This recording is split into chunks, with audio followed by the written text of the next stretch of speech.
কায়দার ইবনে ইসমাইলের বংশধররা মক্কাতেই বসবাস করতে থাকে। সেখানেই তাদের বংশের বিস্তার ঘটতে থাকে।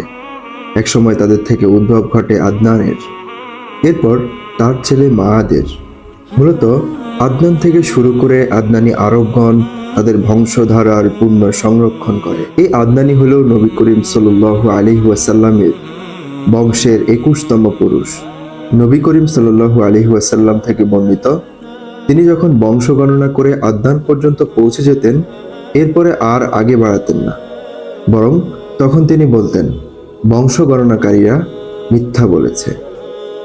কিন্তু একদল ওলামায়ে কেরাম এই হাদিসটিকে জয়ীব বলে আখ্যায়িত করে আদনানের পরেও নবী করিম সাল্লাল্লাহু আলাইহি ওয়াসাল্লামের বংশ গণনাকে জায়েজ মনে করেন। তথাপি এই অংশের বংশ পরম্পরার ক্ষেত্রে তাদের মধ্যে একটা মতানৈক্য দেখা যায় যে এগুলোর মাঝে কোনোভাবেই এতটুকু সামঞ্জস্য বিধান সম্ভব নয়। প্রখ্যাত প্রাজ্ঞ পুরুষ আল্লামা কাজী মোহাম্মদ সুলাইমান মানসুরপুরি রহমতুল্লাহ আলাই ইবনে সাআদের বর্ণনাকে অগ্রাধিকার দিয়েছেন। ঐতিহাসিক তাবারি ও মাসউদির বর্ণনাও তাই। আর তা হলো নবী করিম সাল্লাল্লাহু আলাইহি ওয়াসাল্লাম থেকে নিয়ে হযরত ইব্রাহিম আলাইহিস সালাম পর্যন্ত মোট 40 পুরুষ। মাআদের বংশধারা তার ছেলে নজর থেকে শুরু করে বিভিন্ন শাখায় বিস্তৃত হয়। কারো মতে নজর ব্যতীত মাআদের আর কোনো ছেলে ছিল না, আর নজরের ছিল 4 ছেলে। তার এই 4 ছেলে থেকে পরবর্তী সময়ে উদ্ভব ঘটে বিশাল বিশাল 4টি কবিলার, ইয়াদ, আনমার, রবিয়া ও মুজার। রবিয়া ও মুজার গোত্র পরবর্তী সময়ে আরও ব্যাপকতা লাভ করে এবং অসীমতায় রূপ নেয়। রবিয়া থেকে জন্ম নেয় জুবাইআ ও আসাদ। আসাদ থেকে আনজা ও জাদিলা। জাদিলা থেকে জন্ম হয় প্রসিদ্ধ প্রসিদ্ধ আরবীয় অনেকগুলো কবিলার, যেমন আব্দুল কায়স, নামির, বনু ওয়াইল ইত্যাদি। তাদের থেকে বিকাশ ঘটে বনু বকর ও বনু তাগলিবের। বনু বকর থেকে জন্ম নেয় বনু কায়েস, বনু শাইবান ও বনু হানিফা ইত্যাদি কবিলা।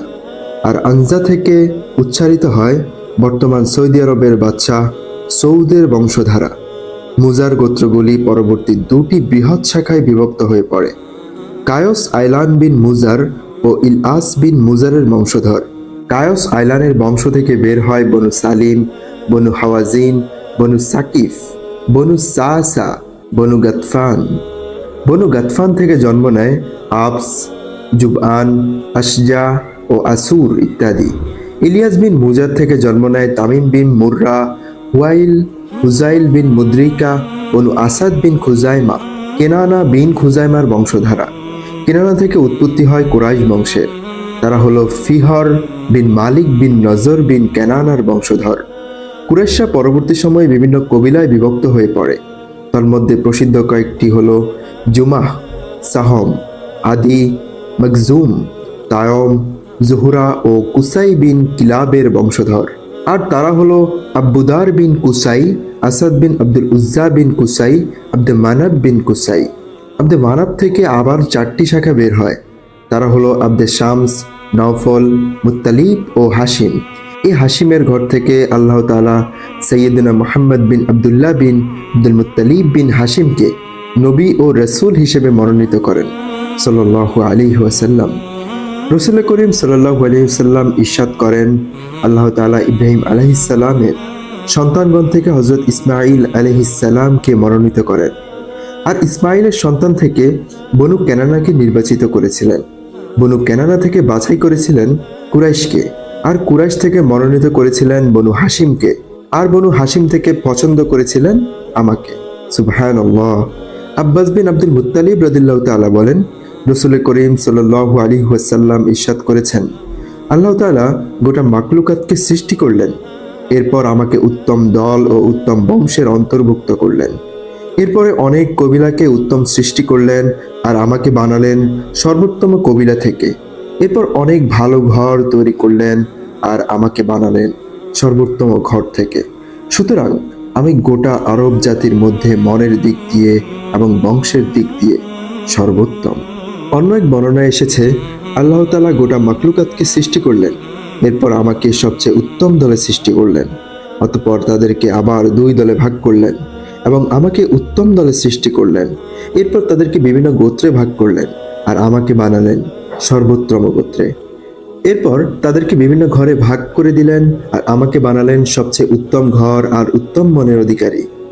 ধীরে ধীরে আদনানের বংশধরেরা সংখ্যা যখন বেড়ে চলল, তখন এক পর্যায়ে তারা বৃষ্টির পানি ও তৃণলতার খোঁজে আরবের প্রান্তে প্রান্তে ছড়িয়ে পড়ল।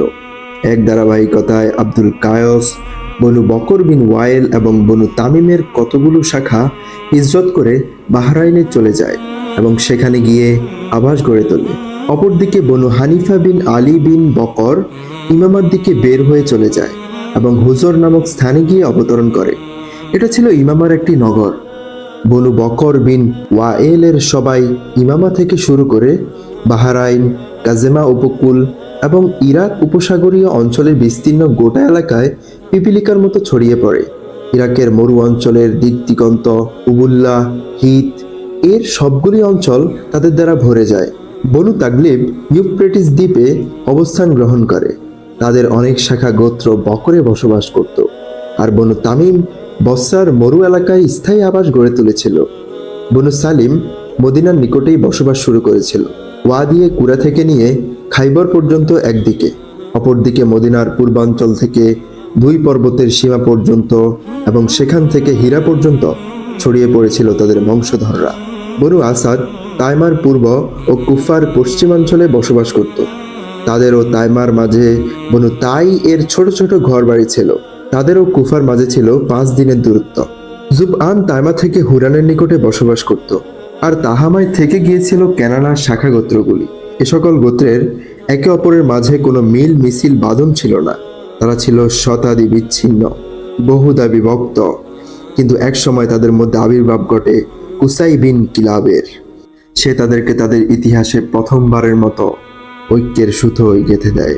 তাদের মধ্যে ঐক্যমতের বাজার সরগম হয়ে ওঠে। বিশ্বের জাতিগোষ্ঠীর মধ্যে তাদের ইজ্জত ও মর্যাদা বহুগুণে বেড়ে যায়।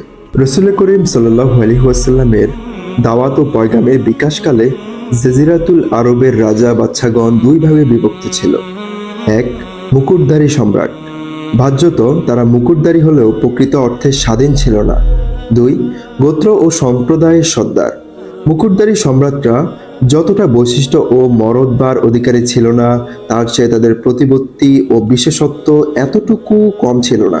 তাদের সিংহভাগ পুরোপুরি স্বাধীনতা ভোগ করত। আবার কখনো কখনো তাদের কাউকে কোনো মুকুটধারী সম্রাটের অধীনতা মেনে নিতে দেখা যেত। তৎকালীন আরবের মুকুটধারী সম্রাটরা হলো ইয়েমেন, সিরিয়া ও হিরার সম্রাটগণ। সিরিয়ার সম্রাটগণ ছিল মূলত গাসসানের বংশধর সম্রাট। আর পুরো সিরিয়া না হলেও সিরিয়ার গ্রামীণ এলাকা ছিল তাদের অধীনে। তারা ছাড়া জাজিরাতুল আরবের আর কেউ মুকুটধারী সম্রাট ছিল না। নিম্নে আমরা সে সকল সম্রাট ও সর্দারের সংক্ষিপ্ত আলোচনা পেশ করছি। আরবে আরিবাদ জাতিগোষ্ঠী থেকে ইয়েমেনে যারা সর্বপ্রথম ও প্রাচীনকালে বসবাস করত, তার মধ্যে একটি হলো কওমে সাবা। প্রত্নতাত্ত্বিক খননের সাম্প্রতিক আবিষ্কৃত শিলালিপির মাধ্যমে তাদের অবস্থান কাল জানা যায় খ্রিস্টপূর্ব 2500 অব্দ। তাদের সভ্যতার বিকাশ আর তাদের প্রভাব প্রতিপত্তির বিস্তৃতি শুরু হয় খ্রিস্টপূর্ব 1100 অব্দে। তাদের সময়কালকে নিম্নোক্ত হিসেবে ভাগ করা যায়। 1. খ্রিস্টপূর্ব 1300 থেকে 629 অব্দ। এই সময় তাদের রাজ্য মুইনিয়া রাজ্য নামে প্রসিদ্ধ ছিল। এটি জাওফ তথা নাজরান ও হাজরামাউতের মধ্যবর্তী সমভূমিতে বিকাশ লাভ করেছিল। এরপর তাদের রাজ্যের চরম বিস্তৃতি শুরু হয়। পাহাড়ি ডলের মতো তাদের প্রভাব প্রতিপত্তি চতুর্দিকে ছড়িয়ে পড়তে শুরু করে। তাদের সভ্যতা ও সংস্কৃতির বিজয়ের দুন্দুভি বাজতে শুরু করে বিকট আওয়াজে আশেপাশের প্রতিটি নগরে আর বন্দরে। এমনকি তাদের রাজনৈতিক প্রতিপত্তি পৌঁছে যায় হিজাজের উত্তরাঞ্চলের উলা ও মাআন এলাকাতেও। কারো কারো মতে তাদের উপনিবেশ আরবের বাইরের এলাকাও ছড়িয়ে পড়েছিল। এ সময়ে ব্যবসা ছিল তাদের জীবিকা নির্বাহের মূল ও প্রধান চাবিকাঠি। এরপরে তারা নির্মাণ করে ইতিহাস খ্যাত মাআরিব বাঁধ। ইয়েমেনের ইতিহাসে নামকরা এই মাআরিব বাঁধ তাদের জন্য ছিল এক আসমানি আশীর্বাদ, কারণ এটি তাদের উপর খুলে দিয়েছিল স্বাচ্ছন্দ্যে ভরা জীবনের প্রয়োজনীয় সকল উপায় উপকরণের বদ্ধ দুয়ার। ফলে তারা আপনার স্মৃতি বিস্মিত হয়েছিল, আর তারা ছিল ধ্বংসপ্রাপ্ত জাতি। সূরা ফুরকন আয়াত 18। এ সময়ে তাদের সম্রাটদের উপাধি ছিল মুকরিবে সাবা। আর সিরওয়াহ ছিল তাদের রাজধানী শহর। মারিব নগরী থেকে 50 কিলোমিটার উত্তর পশ্চিম দিকে এবং পূর্ব সানা থেকে 142 কিলোমিটার দূরে আজও এই শহরের ধ্বংসাবশেষ দেখা যায়। এটি তখন খুরাইবা নামে পরিচিত ছিল। তাদের সম্রাটদের সর্বমোট সংখ্যা ছিল 22 থেকে 26 জন। 2. খ্রিস্টপূর্ব 620 থেকে 115 অব্দ। এ সময়ে তাদের রাজ্য সাবা রাজ্য নামে দুনিয়া জোড়া খ্যাতি লাভ করেছিল, আর তাদের সম্রাটগণ মুকরিব বাদ দিয়ে মুকুলে সাবা তথা সবার সম্রাট উপাধি গ্রহণ করেছিল। সিরওয়াহ এর পরিবর্তে এবার তাদের রাজধানী শহর ছিল মারিব। পূর্ব সানা শহর থেকে 196 কিলোমিটার দূরে আজও মারিবের ধ্বংসাবশেষ চোখে পড়ে। 3. খ্রিস্টপূর্ব 115 থেকে 300 খ্রিস্টাব্দ। এ সময় তাদের রাজ্য প্রথম হিমহারি রাজ্য নামে প্রসিদ্ধ লাভ করেছিল, কেননা হিমআর কবিলা তখন সাবা রাজ্য বিজয় করে তারা দখল করে নিয়েছিল। তাদের সম্রাটগণ মুলুকে সাবা ও জি রিদান নামে প্রসিদ্ধ। এই সকল সম্রাট মারিবের পরিবর্তে রিদানকে তাদের রাজধানী শহর হিসেবে বেছে নিয়েছিল, আর রিদান পরিচিত ছিল তখন জিফার নামে। ইয়ারিমের কাছাকাছি পাহাড়ে এখনও এই শহরের ধ্বংসাবশেষ দেখা যায়। এ সময় তাদের কপালে অধপতনের কালো রেখা বড় স্পষ্ট হয়ে ধরা দেয়। একদিকে নাবাতিরা হিজাজের উত্তরাঞ্চলে তাদের প্রতিপত্তি বিস্তার করে চলছিল, অপরদিকে মিশর, সিরিয়া বা উত্তর হিজাজে প্রতিপত্তি ও কর্তৃত্ব প্রতিষ্ঠার পরে রোমানরা তাদের সামুদ্রিক ব্যবসায়িক রাস্তাগুলি জয় করে নিয়েছিল। পাশাপাশি তাদের গোত্রগুলি নিজেরা একে অন্যের সঙ্গে অর্থহীন প্রতিযোগিতায় লিপ্ত হয়েছিল। এসব কিছুর অনিবার্য ফলাফল ছিল এই যে তাদের ব্যবসা মুখ থুবড়ে পড়ল, চোখে তারা সূর্যে ফুল দেখতে পেল। এ সময় এ সকল কারণেই মূলত কাহতানিরা একে অন্যের থেকে আলাদা হয়ে গিয়েছিল, চলে গিয়েছিল একে অন্যকে ছেড়ে দূর দূরান্তে। 4. 300 খ্রিস্টাব্দ থেকে ইয়েমেনে ইসলামের আগমন পর্যন্ত। এ সময় এ রাজ্য দ্বিতীয় হিমারি রাজ্য নামে পরিচিত ছিল, আর তাদের সম্রাটরা পরিচিত ছিল মুলুকে সাবা, জি রিদান, হাজরামাউত এবং ইয়মনাত নামে। অস্থিরতা আর অশান্তি হয়ে পড়েছিল রাজ্যের নিত্য সঙ্গী। বিপ্লব, বিদ্রোহ, বিশৃঙ্খলা আর গৃহযুদ্ধ হয়ে পড়েছিল তার অপরিহার্য অঙ্গ। এই কারণে সে বিদেশি শক্তির লোকমায় পরিণত হয়ে গিয়েছিল। সুযোগ পেয়ে তারাও তাকে এক লোকমায় গিলে নিতে অবহেলা করল না। এভাবে একদিন সে তার বহু কষ্টে অর্জিত স্বাধীনতা হেলায় খেলায় হারিয়ে ফেলেছিল।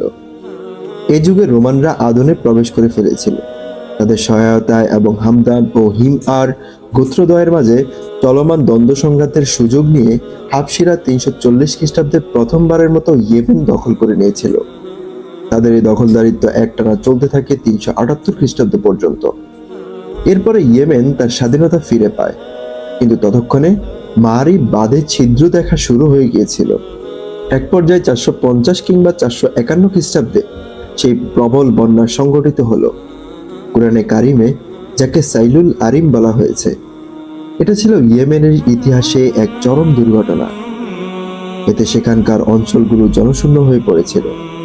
বিভিন্ন কবিলা ও গোত্র দূর দূরান্তের বিভিন্ন শহরে নগরে চলে গিয়েছিল। 523 খ্রিস্টাব্দে ইহুদি জুনুয়াস নাজরানের খ্রিস্টানদের উপর ইতিহাসের সবচেয়ে ভয়াবহ ও শোচনীয় হামলা চালায়। তাদেরকে সে জবরদস্তি করে খ্রিস্ট ধর্ম থেকে মুখ ফিরিয়ে নিতে বাধ্য করে। তখন তারা তার প্রস্তাব প্রত্যাখ্যান করে। তখন সে তাদের জন্য একটি বিশাল গর্ত খুঁড়ে তাতে আগুন জ্বালিয়ে সেখানে ফেলে পুড়িয়ে মারে। কুরআনে কারিমের সূরা বুরুজের আয়াতগুলো এদিকেই ইঙ্গিত করে। কুতিলা আসহাবুল উখদুদ, অভিশপ্ত হোক অগ্নিকুণ্ডের অধিবাসীরা। সূরা বুরুজ আয়াত 4। আর এতে করে খ্রিস্টানদের মনে প্রতিশোধের আগুন প্রবল উদ্দামে জ্বলে ওঠে। তারা হাবশীদেরকে প্রবল উৎসাহ আর উত্তেজনায় টান টান করে ফেলে। তাদের জন্য তারা সমুদ্র অভিযান প্রস্তুত করে। এতে করে হাবশা থেকে 70,000 সেনা অবতরণ করে এবং 525 খ্রিস্টাব্দে আরিয়াতের নেতৃত্বে ইয়েমেন দ্বিতীয়বার দখল করে নেয়। আরিয়াত হাবশার বাদশার পক্ষ থেকে সেখানে শাসক হিসেবে অবস্থান করতে থাকে, কিন্তু দুর্ভাগ্যবশত 449 খ্রিস্টাব্দে সে আব্রাহা বিন সাবাহ আল আশরাম নামে তার সেনাবাহিনীর জৈনিক নেতার হাতে নির্মমভাবে মৃত্যুবরণ করে। এরপরে হাবশার বাদশার মনোরঞ্জন করার মাধ্যমে নিজেকে ইয়েমেনের শাসকের আসনে সমাসীন করে। আর সেই আব্রাহা যে বাইতুল্লাহ শরীফ ধ্বংস করার মানসে বিশাল সৈন্যবাহিনী নিয়ে মক্কায় আগমন করেছিল, সেও তার বাহিনী আসহাবুল ফিল তথা হস্তি বাহিনীর নামে পরিচিত। হাতির আক্রমণে পরবর্তী সময়ে সানাতে ফিরে আসার পরে আল্লাহ তাআলা তাকে ধ্বংস করে দেন। তারপরে ইয়েমেনের সিংহাসনের উত্তরাধিকারী হয় পুত্র ইয়াকসুম। ইয়াকসুমের পরে দ্বিতীয় ছেলে মাসরুক। আব্রাহার এই দুই পুত্র ছিল তার চেয়ে আরো বেশি খারাপ। ইয়েমেনবাসীদের উপর জুলুম নির্যাতনের ক্ষেত্রে, তাদেরকে লাঞ্ছিত, বঞ্চিত আর অপমানিত করার ক্ষেত্রে ছেলে দুটির চরিত্র ছিল তাদের পিতার চেয়ে আরো বেশি খারাপ। অপরদিকে ইয়েমেনবাসীরা হস্তি বাহিনীর ঘটনার পরে পারস্যের নিকট সাহায্য প্রার্থনা করে। হাবশীদেরকে কঠোর মোকাবেলা করার জন্য তারা দাঁড়িয়ে যায়। তারাই এক পর্যায়ে এসে তাদেরকে ইয়েমেনের মাটি থেকে সম্পূর্ণরূপে তাড়িয়ে দেয়। পরিশেষে 575 খ্রিস্টাব্দে মা'দি কারিব সাইব বিন জি ইয়াজিন আল হিমআইর নেতৃত্বে স্বাধীনতা অর্জন করে। এরপরে তাকে তারা নিজেদের বাদশা বানিয়ে নেয়।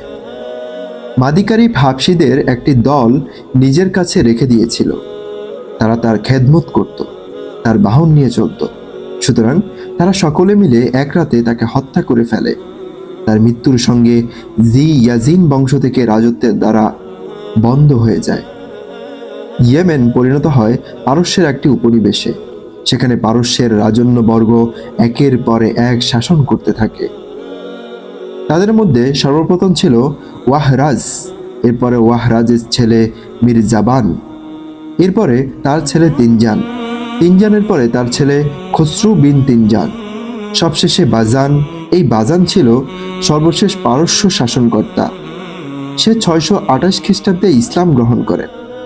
তার ইসলাম গ্রহণের সঙ্গে সঙ্গে ইয়েমেনের উপর পারস্যের প্রভাব প্রতিপত্তির ইতি ঘটে।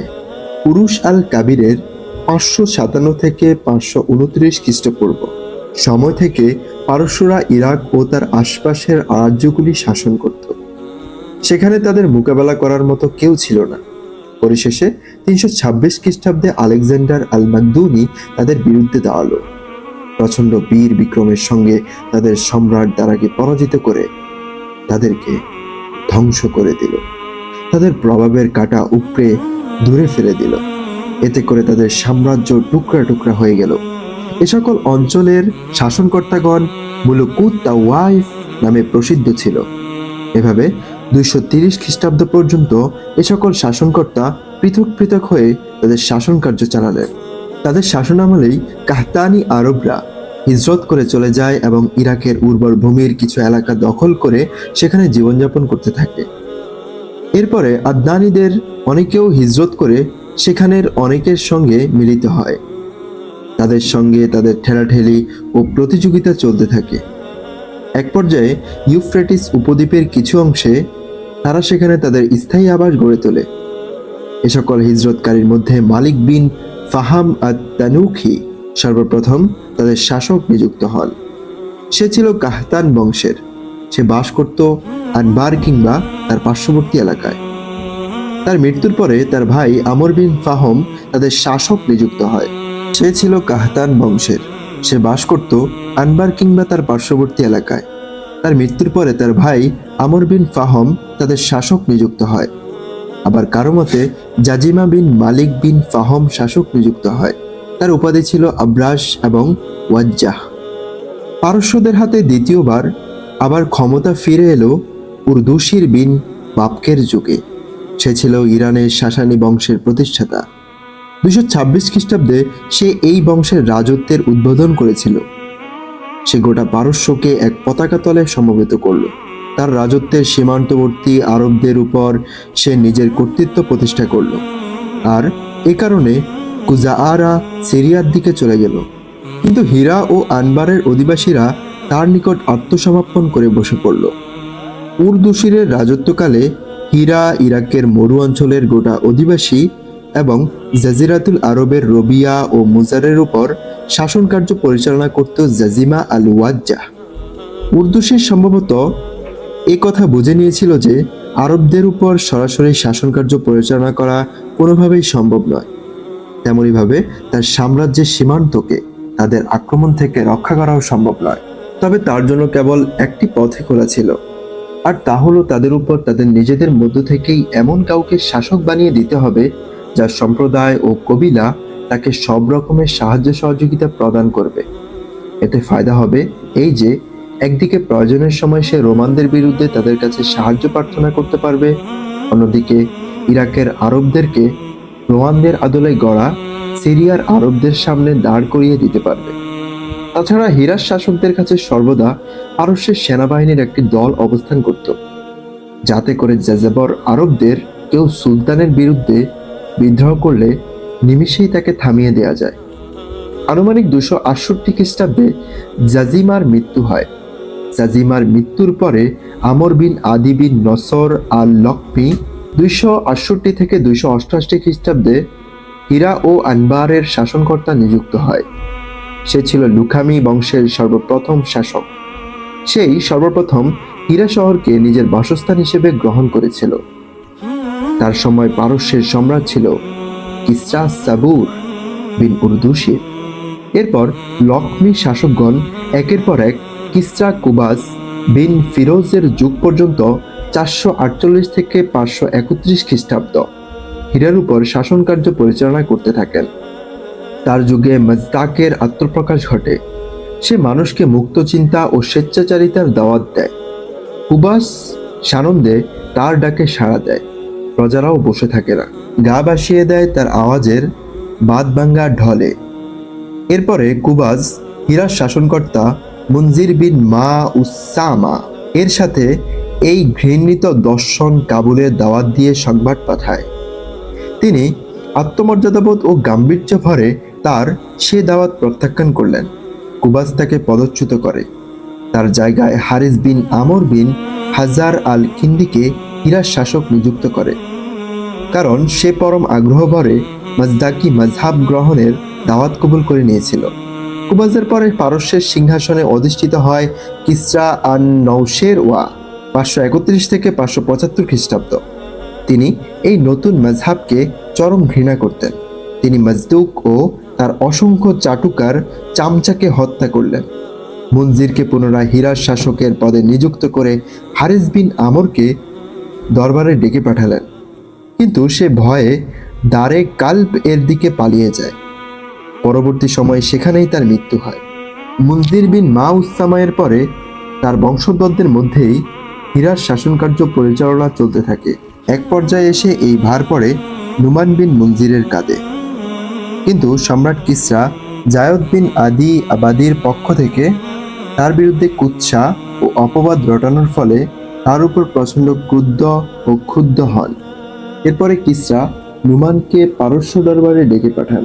নুমান হীরা থেকে বের হয়ে গোপনে সাইবান বংশের সর্দার হানি বিন মাসউদের নিকট অবতরণ করেন। সেখানে তার নিকট নিজের পরিবার পরিজন আর অর্থ সম্পদ আমানত রেখে দেন। এরপরে একাকী কিসরার দরবারে গিয়ে উপস্থিত হন।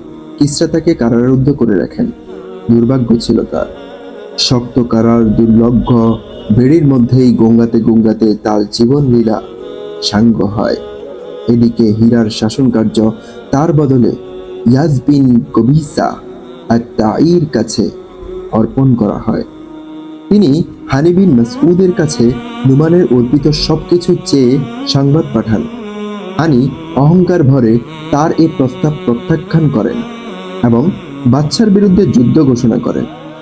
ফলাফল দাঁড়ালো ইয়াস অতি অল্প সময়ের মধ্যে পারস্যের সৈন্য সামন্ত ও মির্জাবানের দলকে সঙ্গে নিয়ে বের হয়। জি কারের কাছে উভয় বাহিনীর মধ্যে ভয়ঙ্কর লড়াই হয়। সেখানে বনু সাইবান বিজয় লাভ করে, আর পারস্য বাহিনী বরণ করে চরম পরাজয়ের তিক্ত আস্বাদ। আর সেই অবিস্মরণীয় দিন পৃথিবীর ইতিহাসে প্রথমবারের মতো সেই দিন আরবরা আজমের উপর বিজয় লাভ করে। আর এটা ছিল নবী করিম সাল্লাল্লাহু আলাইহি ওয়াসাল্লামের শুভ জন্মের পরবর্তী সময়ের ঘটনা। ঐতিহাসিকরা এই যুদ্ধের সময় নির্ণয়ের ব্যাপারে চরম মতানৈক্য করেছেন। কারো মতে এটা ছিল নবী করিম সাল্লাল্লাহু আলাইহি ওয়াসাল্লামের জন্মের সামান্য পরবর্তী ঘটনা, আর নবী করিম সাল্লাল্লাহু আলাইহি ওয়াসাল্লাম ইয়াস বিন কবিসা হিরার শাসক নিযুক্ত হওয়ার 8 মাসের মাথায় জন্মগ্রহণ করেছেন।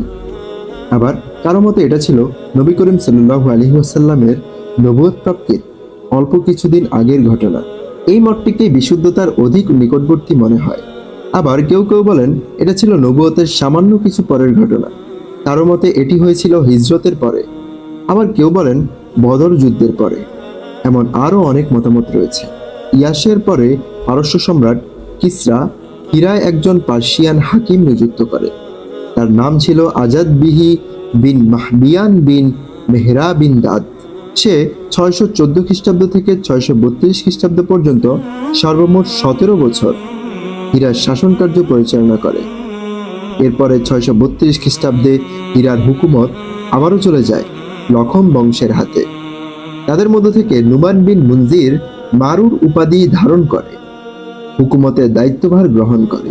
কিন্তু তার শাসনকার্যের 8 মাস যেতে না যেতেই মুসলমানদের বিশাল সৈন্যবাহিনী নিয়ে কালিমা খচিত পতাকা উঁচু করে ধরে ঝটিকা বেগে তার উপর এসে আশ্রে পড়েন হযরত খালিদ বিন ওয়ালিদ রাদিয়াল্লাহু তাআলা।